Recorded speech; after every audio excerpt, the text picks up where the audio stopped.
Howdy folks, a very warm welcome to you. My name is Nick and we're at the start of a game on the Commodore Amiga, a platformer, or puzzler sort of, called Arabian Nights, published by Krisalis in 1993. Now you take on the role as Sinbad Jr. He's a lowly gardener. Here he is there, mucking about doing his gardening. He fancies the princess, but she never notices him, but he sees her in the top of this castle palace type thing. Surely great stuff will now happen. You know when you spot someone you like and you think good stuff's going to happen. But let's see what happens now. There she is. Hello, big boy, she says. And, the future is bright. Oh no. What's happened is a big dragon swept down from the sky, picked her up and flown off. How many times have we seen that story? Now, you are running to the castle, apparently, trying to rescue the princess and find out what's going on. But for some reason, they think you're some sort of sorcerer, and they've bunged you in the dungeon. Here he goes, he's going to run in there, doing his best. And naturally, the palace guards thinks it's all your fault. What are the chances of that happening? Now, this game is set over 10 stages. You start off in the dungeon, and you must escape. There's secret passageways to find. There's a level with a magic carpet, and there's a level where you race against an opponent and a minecart. Anyway, this is me playing the thing, remember? So it's how you would have got on your first or second go. It looks like a game that would have taken a few goes to try and get the best out of the thing. I will edit down the loading times. Now, if you've ever been in a position where you'd fancied someone for ages and was just about to ask them out, and then a big red dragon come down from the skies, picked them up and flew off with them, and then you was accused of the kidnapping, then comment in the comment section below. How did that end? Right, here's some options here. Arabian Nights, it's Arabian Nights theme. It follows a similar idea to Prince of Persia, but it's nothing like Prince of Persia at all. Right, energy, get that to maximum. Difficulty, let's keep that on normal. Detail low, we don't want that. Let's crank it up to high, baby. We're going maximum stuff. If you had this game back in the day, let me know. Did you complete it? Bit of an intro on here first of all. We start off in the dungeon and we must escape from there. Yes, dodgy gameplay, nincompoop chat. I don't know how this is going to go. So here we are here. Don't know what the hell is going on. Right.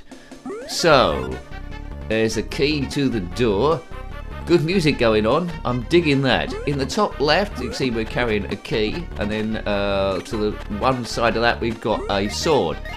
There's actually gems to collect, a bit like the Great Giant Sisters. The jumping is a little bit floaty, not too dissimilar from games like Super Frog, and to a lesser extent James Pond Robocod, but I find it a little bit awkward, but you just need to get used to the thing. Right, so escape from the dungeon. I've got one energy unit. Score is in the top right. This game is also a version of this. Oh, secret bit. There's a version of this is on the Amiga CD32 or the 1200, the AGA as well.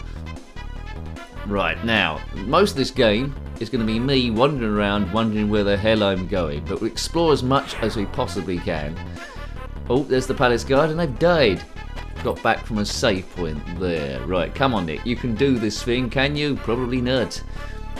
So good music, good graphics, the movement is a little bit floaty for my liking. How'd you get past this bit? Perhaps you can't. Music is absolutely fantastic going on here.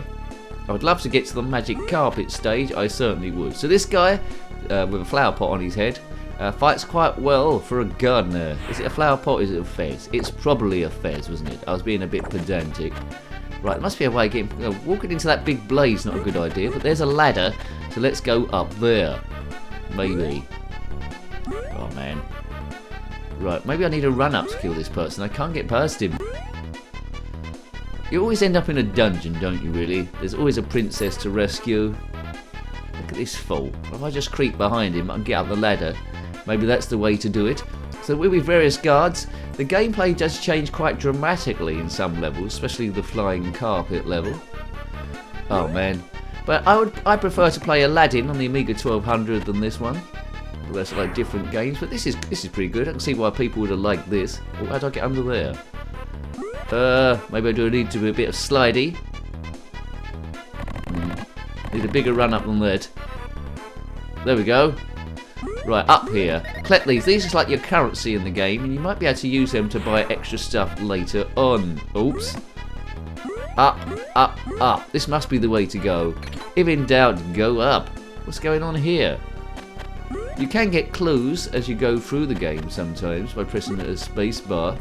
Whenever there's a light bulb above your head, you can press space bar and you'll get some information about that.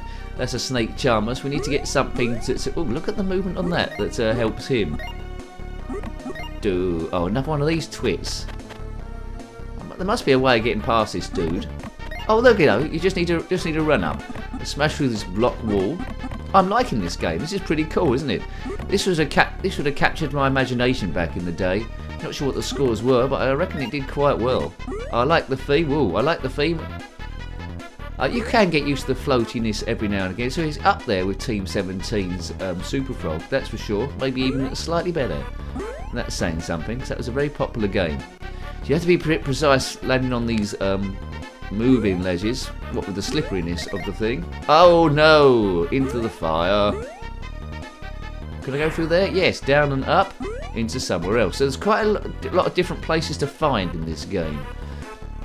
Takes a bit of practice, but practice makes perfect. So what can we say so far? Well, I've said it already, really. Good graphics, good sound, good puzzle aspect. Exploration is needed.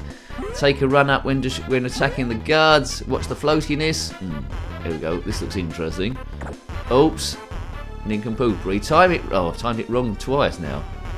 Boof, boof. There's some guys throwing up rocks from the floor. And go through there. Right, this must be the right way forward. Oh god, another dodgy platformer going off in this direction. This game is great. I'm loving it the more I play. Follow where the gems are. So obviously you need keys to unlock these sort of like doors. And I haven't got the key to unlock that door. It's not really working. Unless I'm doing something a bit wrong. Which I probably am. And people in the comment section are probably saying what I'm doing wrong. Can I go through there? Surely I can go through there. No. Right, let's just collect the gems this side. Come on, mister. Do I need to get on that ledge next? Maybe. So we're going down now. This is where I started, wasn't it? I'm going round in circles now, like a big circly thing. You are going round in circles, like a big circly thing. Comment below. If you're liking your Commodore Amiga stuff, we just try and give you in essence what the game's like, what it plays like. But if you're liking your Amiga stuff, this trip through Nostalgiaville, then they're all in a playlist. We all know how to get there. This looks familiar. We all know how to get there, don't we? But that's for people that don't. You click on my username. You tick on the playlist tab when you get to the channel page, which will be immediately. And Commodore Amiga there with a load of other stuff. I'm lost already. Not lost in space, lost in a dungeon. Wonder what that red dragon's doing with the princess at the moment. Let's not think about it. That might be water. It's probably acid. What dungeon? When you're building a dungeon, if you're an evil mastermind, you need acid. That's a given, and also you need spikes, and also you need loads of traps. I mean, if they got this quality and skills, why can't they just launch an investigation of why the princess has gone? Why blame it on this lowly gardener with a flower pot on his head or fez? You know, send the army out to rescue her. It's moving quite quickly. I like the scrolling of the thing, but when you're attacking the guards you need to run up and then you're fine. Adeline. Right, okay, so I've shown you a very brief amount of the game. The snake charmer mumbles ancient words and the snake snaps rigidly to attention. Right, this must be a clue. What's that? I've got a rigid snake now in my collection. There we go. What good is that? I don't know. In the top left is a rigid snake, so we need that. So we've solved one bit of the game, just knowing what to do with that rigid snake. Maybe I use it as a key. Maybe it goes through a door. If you completed the game or spent any time with it, you will know what that rigid snake does. Let me know, because I probably won't be able to work it out. Put it in the comment section below. What is that rigid snake for? I really should be pressing spacebar when that light bulb is above my brain. For some reason that's not... anyway. I'm a nincompoop to myself. That's probably telling me all what I need to do. But the game is pretty good. I need a guide now telling me what to do, because I'm pretty bad gameplay, as to be said. I don't know if you've noticed. But it's a lot quicker than Prince of Persia. It's a lot accessible than that. I think I prefer Prince of Persia out of the two. But this Though it's a similar idea, it's executed in a completely and utterly different way. It's an out-and-out fast platformer super machine. Right, fire here. I haven't seen any spikes yet. I expect they might come later on, but there's a lot of content within this game. 10 stages in total. I think there's one where you're aboard a ship as well. So it's well worth persevering with to get a few clues. You could be on this for hours. Don't fall in the fire like me. So as soon as you get used to the movement, of course, you'll be zipping along like a nincompoop superstar. There will be walkthroughs on YouTube about this, someone going all through expertly. This isn't that kind of a channel, you know. My favourite games are racing games, as to be said, but I will have a go at all that I can see. There's quite a lot of games reviewed so far on the Commodore Amiga, coming up to, might be either 550 or 600, but it's consistently growing. I didn't know about this one, but it's a better quality than a lot of the Amiga games we reviewed recently. There seems to be fewer excellent games, and this is one of the ones where I'd have to say the production qualities are good. The people that programmed this knew what the Amiga can do, and they pushed it to as much as they can do. You do get a lot of lackluster games in the Commodore Amiga where the developers are a bit lazy and they haven't really pushed it as far as it can go. And you can tell this is good because the music, the movement, the quality and design, the levels, the graphics, the shading, the amount of colours used, and the puzzle element too. So, you know, it's a quality outfit, this game. It's a quality one. As I say, you need a bit of skills to go through, and why can't... I was hoping the rigid snake could get me through there. Light bulb will tell me a bit more. But, yes.